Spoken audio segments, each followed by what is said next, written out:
Civilizaciones antiguas, parte 2. India. En esta civilización sobresale Kautilya, importante erudito que jugó papel dominante en el establecimiento, crecimiento y preservación del imperio hindú. Su principal trabajo es el Arthashastra, que significa la ciencia de la política, escrita alrededor del 321 a.C. Su tema dominante fue la administración política, social y económica. Ese autor ha llegado a ser sinónimo de administración poco escrupulosa, debido a su falta de moralidad y compasión humana en sus escritos. Sin embargo, sí fue un intento honesto de investigación científica. Al igual que Maquiavelo, su objetivo fue analizar prácticas políticas victoriosas en el pasado y deducir de ellas los principios que deberían seguirse para el éxito futuro. Consideraba de gran importancia el Estado como institución para el desarrollo humano, por lo tanto, su obra es considerada como una de las más antiguas y comprensivas sobre organización y administración de asuntos humanos del Estado. Contribuciones castrenses antiguas. Vale aclarar que el término castrense se refiere a que pertenece al ejército o de profesión militar. Primero hablaremos de Ciro. Él es un ejemplo más de cómo la milicia es referente del antiguo pensamiento administrativo. Su padre en algún momento le aconseja sobre la planeación. Considera por la noche lo que tus hombres harán cuando sea de día, y considera en el día cómo los asuntos pueden ser arreglados por la noche. Claramente le sugería que la planeación debía hacerse anticipadamente.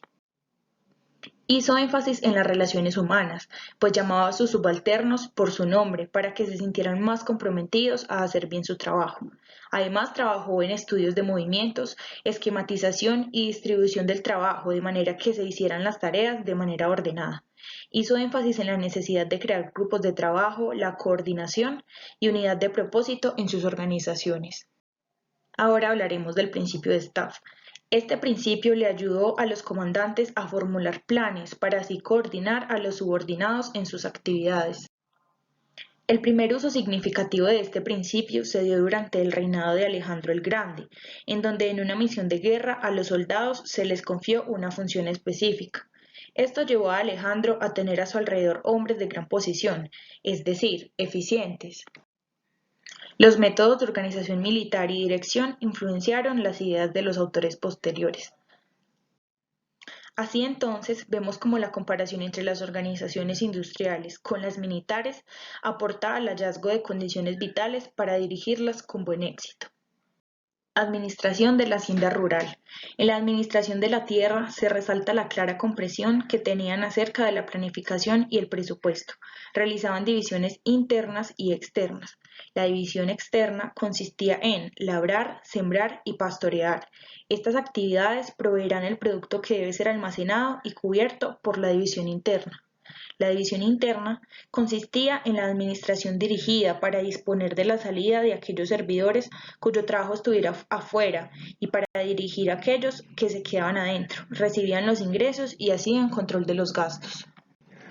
Roma, en general, se destacaron por levantar un gobierno y estructura militar inmensa, las cuales fueron dirigidas exitosamente durante muchos años.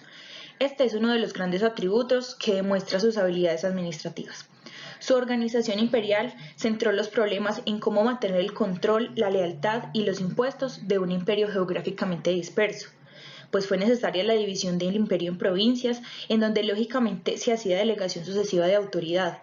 En este sentido, algunos autores la calificaban como descentralizada, pues al pasar de generación en generación, los sucesores reducían la importancia de la provincia como unidad de gobierno. La administración durante el periodo medieval. Con la caída del Imperio Romano, los pueblos de Europa Occidental fueron reducidos a cubrir necesidades elementales de autoconservación, siendo la necesidad primaria el protegerse contra el asesinato, robo y la violencia. Como muchos creían no ser capaces de lograr esta protección, se convertían en la servidumbre de una persona que fuera más poderosa que ellos. Fue con estas condiciones que se tuvo un crecimiento de las instituciones feudales. Ahora vamos a hablar de la organización feudal. La organización feudal existió entre la caída del Imperio Romano y las tempranas formas conceptualizadas en administración, siendo uno de los sistemas que dominó Europa durante 4 centurias y que también fue denominado la época obscurantista. En esta época se caracteriza por los grados descendentes de autoridad delegada. En la cúspide de la pirámide feudal nos encontramos con el emperador o rey. a quien le pertenecen todas las tierras. Luego seguían los grandes vasallos de la corona y los subvasallos, por último los siervos. El principal problema que existió en esta época fue el hecho de determinar cómo preservar el equilibrio que tenía entre autoridad centralizada y la autonomía local. El arsenal de Venecia. A medida que el poder marítimo de Venecia creció, los ciudadanos contemplaron la necesidad de una flota armada que protegiera su comercio, el cual era base principal para su subsistencia.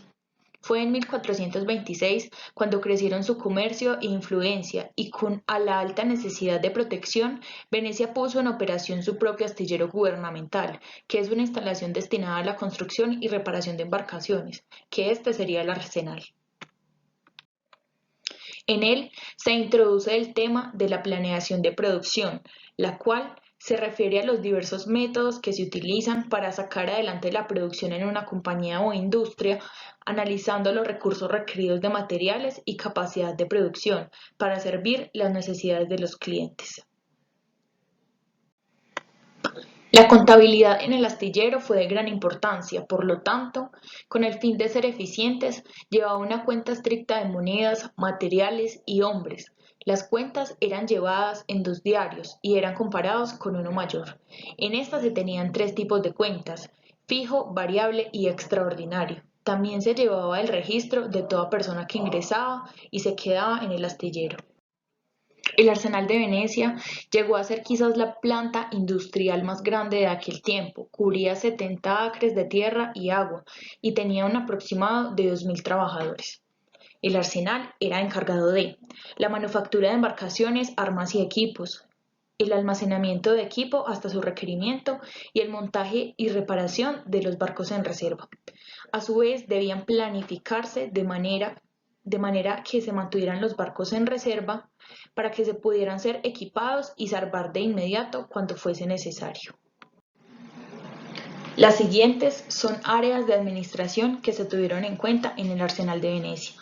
Almacenamiento. Ellos debían planificar y estar preparados para cualquier momento de notificación. Los inventarios se tuvieron enumerados y en un espacio designado, lo cual ahorró tiempo y trabajo, además de aumentar su seguridad. Línea de montaje. Llevaron a cabo todo un proceso de planificación al poner los almacenes a lo largo del canal, de forma que los barcos pudieran ser llevados para ser cargados, en lugar de que la carga tuviera que ser llevada a los barcos, y además la carga era anticipadamente organizada en secuencia ordenada para el equipamiento. Personal. Se realizaba supervisión acerca de las horas de trabajo, el rango de sus trabajadores, salarios y demás. Tipificación. La estandarización fue una de las políticas establecidas por el Comité de Planificación del Arsenal. En este se tenía que, primero, todos los arcos fueran hechos de tal modo que las flechas pudieran acomodarse a cualquiera de ellos. 2. Todos los dispositivos de la parte posterior de la embarcación fueron construidos con el mismo diseño. Y 3. Todos los accesorios de la cubierta fueron uniformes. Todo esto con el fin de acelerar la producción y de esta manera reducir costos. Control contable. Considerada la primera técnica de control en la administración del arsenal, siempre se exigían cuentas completas y seguras. La contabilidad incluía tanto dinero, materiales como uso del tiempo de los trabajadores. Control de inventarios. Se mantuvo registro detallado por los bodegueros de armas, municiones y a dónde fueron enviadas. Existían inspectores que valoraban la calidad y reportaban el valor de los materiales. También verificaban los productos acabados. Por último, tenemos el control de costos, donde se tomaban disposiciones adecuadas para computar los bienes recibidos, aunque ningún sistema regular se utilizó antes de 1564. Por último, tenemos las conclusiones. Egipto fue competente en la planificación y construcción de edificios públicos y pirámides. Los hebreos contribuyeron a la teoría de la organización e ilustraron primero el principio de decepción. China nos deja enseñanzas basadas en la milicia. Los castrenses introdujeron el principio de staff. Los griegos sobresalen por la delegación de autoridad, exitosa selección de personal que les permitió la preservación del imperio por mucho tiempo, y Venecia fue ejemplo de buenas técnicas administrativas al consolidar la planta industrial más grande de aquel tiempo.